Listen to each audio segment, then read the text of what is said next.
3 দিনের জন্য 5 জিবি করে ডেটা সবাইকে বোনাস হিসেবে দেয়। আগামী 2-1 মাসের মধ্যেই আমরা আবারও একটা গণশুনানি করব।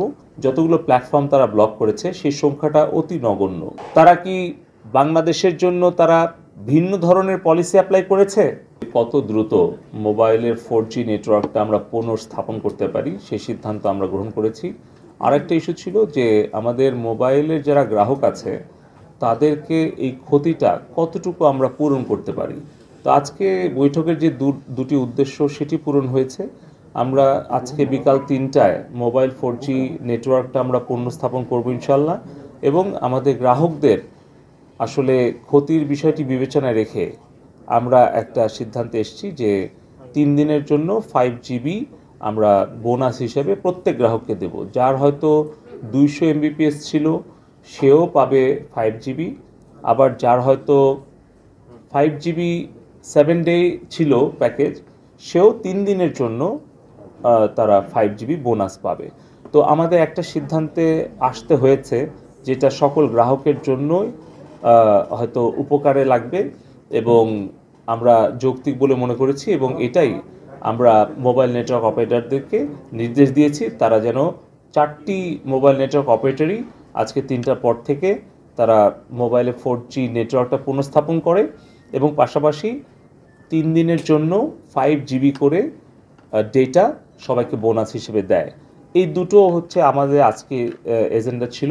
আর বাকি বিষয়গুলো আমরা খুব দ্রুতই আবারও বসবো, কারণ আমরা পুরো 10 দিনের যে নেটওয়ার্ক কখনো কোথাও কিছুটা ছিল না, আমাদের ব্রডব্যান্ড কতটুকু কার্যকর ছিল কতটুকু কার্যকর ছিল না, বা এই সময়টুকুতে রেভিনিউ কেমন এসছে অথবা কোন প্যাকেজে কেমন হয়েছে, আমরা আশা করছি আগামী 2-1 মাসের মধ্যেই আমরা আবারও একটা গণশুনানি করব এবং আগামী হয়তো 2-1 সপ্তাহের মধ্যে আমরা আমাদের স্টেক হোল্ডারদের সাথে আবার বসে আমাদের পরবর্তী করণীয় কৌশল আমরা নির্ধারণ করব।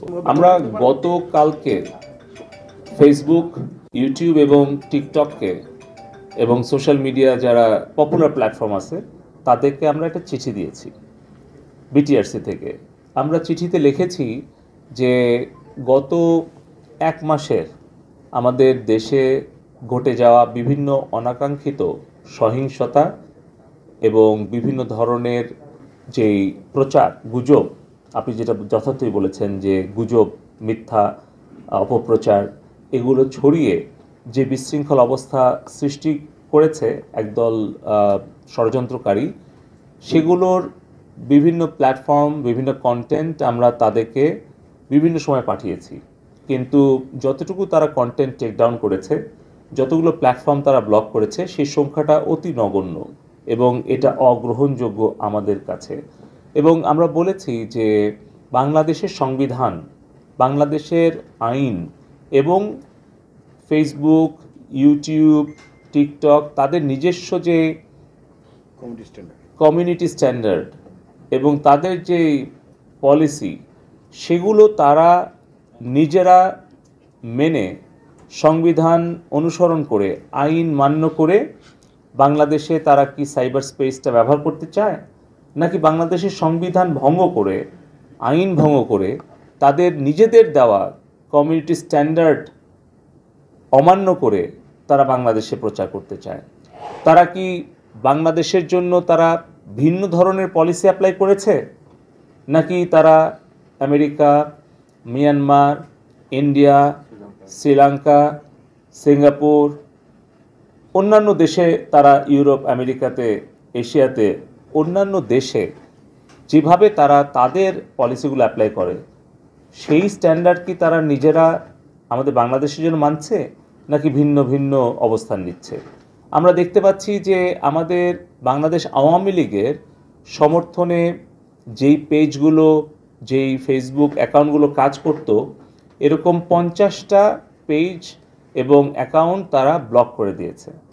কিন্তু একই ধরনের কাজ বিএনপির ভেরিফাইড পেজ থেকে কিংবা বিএনপির যে সাজাপ্রাপ্ত সন্ত্রাসী তারেক জিয়া বিদেশ থেকে ইউটিউবে বা ফেসবুক লাইভে এসে যে সকল বক্তব্য দিচ্ছে, সেগুলো কেন ব্লক করা হচ্ছে না, সেই কন্টেন্টগুলো কেন টেক ডাউন করা হচ্ছে না, কিংবা যেগুলো চিলড্রেন অ্যাবিউজ কিংবা আপনার আমাদের নারীদের প্রতি যে আক্রমণ অথবা অগ্নিসংযোগ অথবা যে ধরনের সন্ত্রাস এবং হত্যাকাণ্ড আমাদের এই গত কিছুদিনে হলো প্রচারণা গুজবের কারণে, সেগুলোর ব্যাপারে তারা কোনো ধরনের দায়িত্বশীল কোনো প্রতিক্রিয়া দেখায়নি বা কোনো ধরনের ভূমিকা রাখেনি। আপনারা জানেন সংবাদ মাধ্যমে যারা মূলধারায় আছেন যে কিভাবে দুজন ছাত্র মারা গেছে এই অপপ্রচার শুরু করা হলো ফেসবুকে, কিন্তু সেটাকে কোনোভাবে এটা মিস ইনফরমেশন বলে ফ্ল্যাগও দেওয়া হয়নি এবং তার প্রেক্ষিতে আন্তর্জাতিক কিছু গণমাধ্যম সেইটা নিউজ করে এবং কিছু দেশের মুখপাত্র সেটাকে তারা স্বীকৃতি দেয় এবং তার প্রেক্ষিতে পুরো দেশে এই ফেসবুকের গুজব মিথ্যা তথ্য ছড়িয়ে যখন উস্কানি দেওয়া হয়, তার প্রেক্ষিতে কিন্তু তার বেশ কয়েক ঘন্টা পর আরও 5 জনের মৃত্যু হয়। তাহলে আমরা বলেছি যে এই মৃত্যুর দায় কি ফেসবুক এড়াতে পারে? এই সকল উত্তর দেওয়ার জন্য আমরা 31 জুলাই আমরা এই সোশ্যাল মিডিয়া প্ল্যাটফর্মগুলোকে ঢাকায় এসে বিটিআরসিতে তাদেরকে লিখিত এবং মৌখিকভাবে জবাব এবং ব্যাখ্যা দেওয়ার জন্য আমরা অনুরোধ করেছি।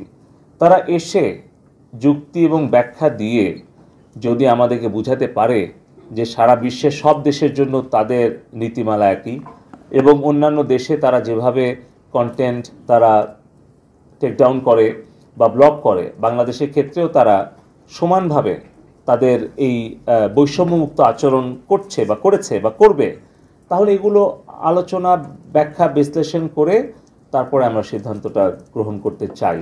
তো এই ব্যাপারে আমরা 31 তারিখে তাদের কাছ থেকে শুনে তারপর আমরা সিদ্ধান্ত নিতে চাচ্ছি।